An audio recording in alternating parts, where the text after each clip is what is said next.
စောတိဒီတကတော့အနောက်ဘက်ရက်ကမဲငှက်ကြီးတယ်ကွာ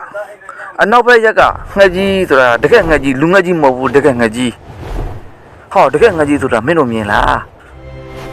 မြင်တာပေါ့တော်တဲ့မှာနားရင်တော့မှပဲ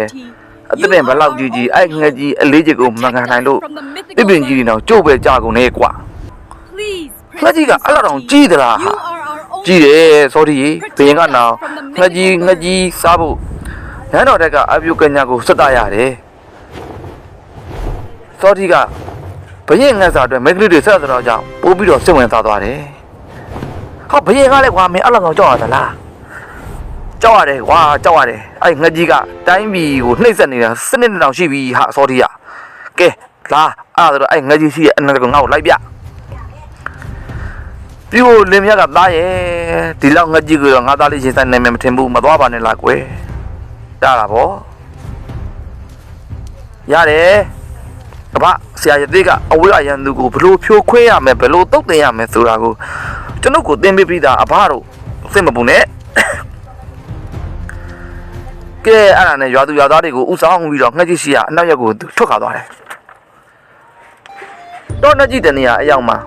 မင်းနေပြီးတော့ငှက်စာကျွေးအမျိုးသမီး9ယောက်ကိုလာပို့တယ်မင်းတို့နေရာနဲ့တွေ့တဲ့ခါကျတော့အိုးဒါအသင်းတို့ဘယ်သွားကြမလို့တော့ငှက်စာသွားပလို့ပါအသင်းဟာငှက်ကြီးကလူသားသားတာလား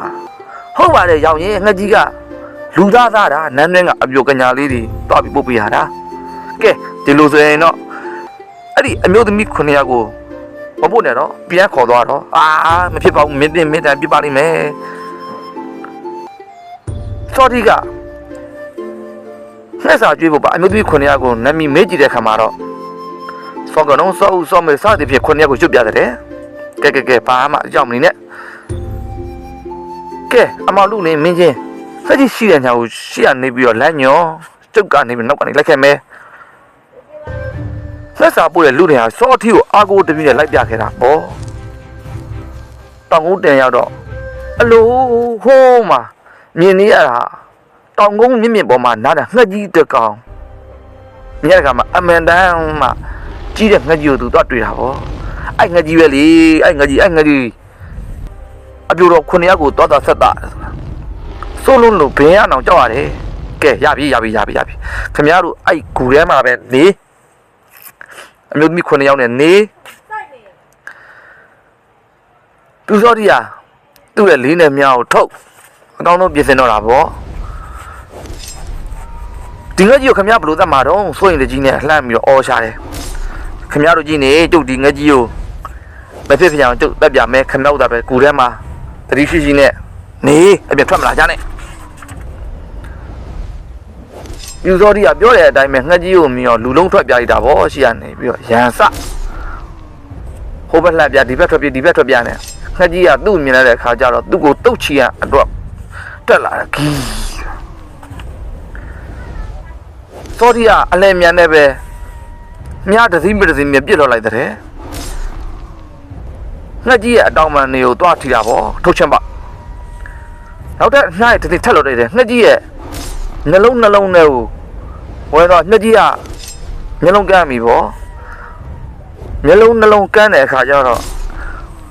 တောင်ပံတွေကကျိုးမျက်လုံးတွေကကန်းငှက်ကြီးကမသိမချင်းနဲ့ဒေါသအကုန်ဖြစ်နေတော့ငှက်ကြီးကိုထပ်ပြီးတော့ရင်ဝါကိုထပ်ပြီးတော့မြားနဲ့ထပ်ပစ်လိုက်တယ်ခါကျတော့ငှက်ကြီးကအသက်ကမသေးသေးဘူးရတဲ့ခွန်အားလေးနဲ့မှန်ပြီးတော့စောထီကိုလှုပ်တဲ့ပေါက်ချတယ်ဘလောက်ဒီစီးတဲ့သူတို့ချင်းအဲ့ဒီမြေကြီးကတုံဟီးပြီးတော့အပေါက်ကြီးဖြစ်သွားတယ်အဲ့ဒီ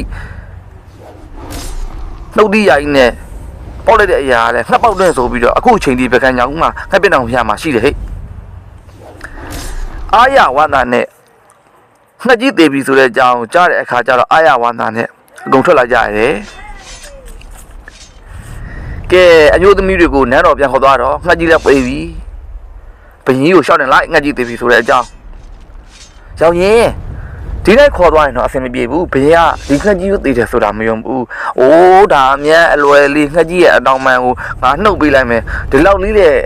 တောင်မန်ကြီးကိုကျွန်တော်တို့ကဘလို့ပေးရမှာတော့ဩဒီအမျိုးသမီး9ယောက်ခေါင်းပေါ်ရွက်ပြီးတင်ပြီးတက်လိုက်ပေါ့မင်းချင်းအေးဟုတ်ပြီသားအဲ့လိုခါမှာအမျိုးသမီး9ယောက်ခေါင်းပေါ်တင်ပြီးတော့ငှက်တောင်မန်ကြီးကိုတင်ပြီးတော့ပြန်တာပေါ့နေပြီးတော့ပြည်ကြီးတီကိုပြန်တဲ့ခါကျတော့ပြည်ကြီးတီရောက်ရောဟာမောင်မေဘယ်နဲ့နှက်စာကျွေးလိုက်တဲ့အမျိုးသမီး9ဦးကဘယ်နဲ့မျက်နှာပြောင်းလာတာတော့မှန်ပါတပည့်တော်ရှောက်တယ်ရပါသည်ဗျာတငယ်လူလင်ပြိုတယောက်ငှက်ကြီးကိုလင်းနဲ့မြားနဲ့ပြစ်ပြီးတခါခွင့်ပြီးတခါတုတ်တင်သွားပါတော့ကြောင်းအသက်ရှင်ပြီးတခါလားပြန်ပါလာကြမှာဗျာဘလို့ငှက်ကြီးတည်သွားပြီဟုတ်စားငါ့ကိုရှင်းလင်းရှောက်တင်တဲ့ဟန်မောင်မင်းရဲ့မှန်ပါငှက်ကြီးတည်သွားကြောင်းပါဗျာလူဆန်းကောင်းတယောက်ပေါ်ထမ်းကြမှာဗျာကဲအဲ့ဒါလို့ရှင်လေအဲ့လူဆန်းကောင်းငါချီငါသွားတွေ့အောင်ငါလိုက်ဖို့စံသမုဒ္ဒရာမေလူဆန်းကောင်းဟာလူတော်တရှိအရာကိုလိုက်လာခဲ့တာပေါ့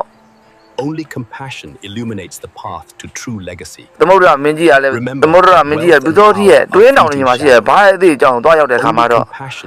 စောတိဆိုတာအရှက်အသားပါလားဗျာအေးတခါကြီးငါတပည့်ပါကွယ်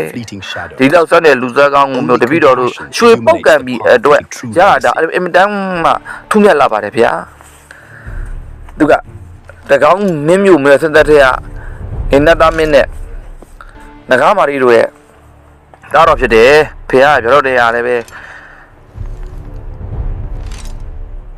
ဒီနေ့ဒီချိန်ကျရင်ရွှေပေါက်ကမှာမင်းပြမဖြစ်တယ်လို့မိန့်တဲ့ခါကျတော့ဒီလိုဆိုလို့ရှိရင်တော့ဒီပြူစောတိသူရဲ့ကောင်တပည့်တော်ရဲ့သမီးတော်လေး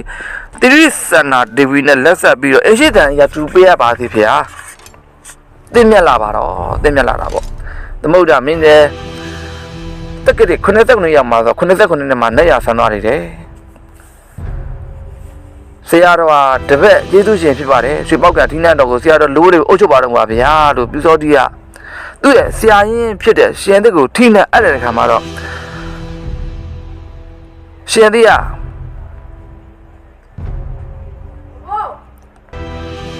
ညင်မီအိုးစောတီငါတပည့်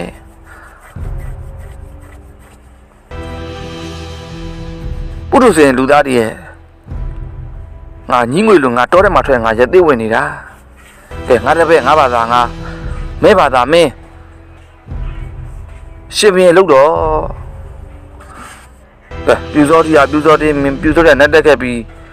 တက်တော်130နဲ့အထိမင်းစည်းစိမ်စည်းစံနေခံစားပြီးတော့နေတဲ့ကွယ်အခုအချိန်ထိပကံညာဦးမှာ